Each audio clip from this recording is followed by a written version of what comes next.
చౌరస్తలో గల అంబేద్కర్ విగ్రహం చాలా రోజుల క్రితం నిర్మించబడినది. కానీ ఇప్పుడు సర్కిల్ పెద్దగా విగ్రహం చిన్నగా పోయింది. దగ్గరకు వచ్చే వరకు కూడా విగ్రహం కనపడలేని పరిస్థితి. అయితే పెద్ద విగ్రహానికి అప్పుడున్న వరప్రసాదరావు గారు కలెక్టర్ గారు ఫండ్స్ ఇస్తామన్న కొందరు అక్కడ ఉన్న వ్యక్తులు స్వార్థంతో కోర్టుకెళ్ళి పని జరగకుండా స్టే తీసుకురావడం జరిగింది. ఇప్పటికి కూడా వాళ్ళకు విన్నతిస్తున్నాం. ఆ విగ్రహం ప్రతి చోట చిన్న విగ్రహాలు తీసేసి పెద్ద విగ్రహాలు పెడుతున్నాం.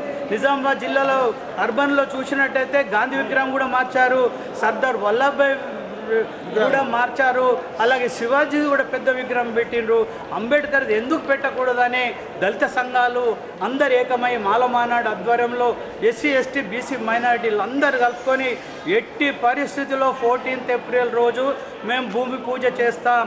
ఒకవేళ ఎదురొస్తే మొత్తం జిల్లా ఊరూరు తిరిగి చలో పులాంగానే నినాదం ఇచ్చి తప్పకుండా పెద్ద విగ్రహం అయ్యే వరకు మేము నిద్రపోమని ఇక్కడున్న దళిత సంఘ నాయకులు అందరితో కానీ ఒక కమిటీగా ఏర్పడి తప్పకుండా విగ్రహం బాబాసాహెబ్ యొక్క విగ్రహాన్ని పెద్దది నిర్మించుకుంటామని శపథం చేస్తున్నాం. జై తెలంగాణ, జై భీమ్.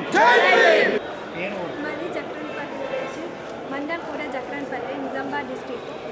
మా ఇల్లు కట్టుకుంటుంటే వీడీసీ వాళ్ళు అడ్డుకుంటున్నారు. 30,000 జుర్మాన్ తీసుకున్నారు. మా ఇల్లు స్లాబ్ను కూడా కోపించారు. ఇంకా ఈశాన్య మూల సైడ్ మొత్తం కోసేసి ఇంకా 50,000 జుర్మాన్ కానీ అంటున్నారు. మా ప్రాణహాని ఉంది, మా ఇల్లును కూల్చేస్తామని మమ్మల్ని భయపెట్టిస్తున్నారు. ఇంటింటికి వేయి వసూలు చేస్తూ మా ఇల్లును కూలగొడదామని చూస్తున్నారు. దయచేసి మమ్మల్ని ఆదుకోవాలని వేడుకుంటున్నాం. సోషల్ బైకట్ చేసిర్రు. మాకు మేస్త్రి కానీ ఇంటి ఎవరు పనికి వస్తలేరు, ట్రాక్టర్లు వస్తలేవు, పొలం కొయ్యడానికి కూడా మిషన్లు వస్తలేవు. మా పిల్లలు కూడా ఆడుకోకుండా చేస్తారు. నా పిల్లలు నా ఇంట్లోనే ఉంటారు, బయట కూడా ఎవరు కూడా రాణిస్తలేరు. మమ్మల్ని కొంచెం దయచేసి ఆడుకో. చక్రంపల్లిలో దుర్మార్గులు ఖబర్దార్ చెప్తున్న వీడియోలు, మీరు చేసింది ఈ సాంఘిక దురాచారం మంచిది కాదు. దయచేసి విరమించుకొని ఆ పిల్ల గ్రామ పంచాయతీ పర్మిషన్ తీసుకున్నది, పర్మిషన్ ప్రకారం ఇల్లు కట్టుకున్నది. నేను స్వయంగా చూసిన కొలతల ప్రకారము సెక్రటరీ పర్మిషన్ ఇవ్వడం జరిగింది. ఈ విషయంలో ఎస్సీ అట్రాసిటీ కూడా అయింది. మిమ్మల్ని మీరు ఎవరు కాపాడలేరు. తప్పకుండా మేము జైలు పంపిస్తాము. అవసరమైతే చలో చక్రంపల్లిని పిలిపిస్తాము. మేము అందరం అక్కడి సంఘటితమై మీ సంఘం చూస్తామని కోరుతున్నాను. జై భీమ్, జై భారత్.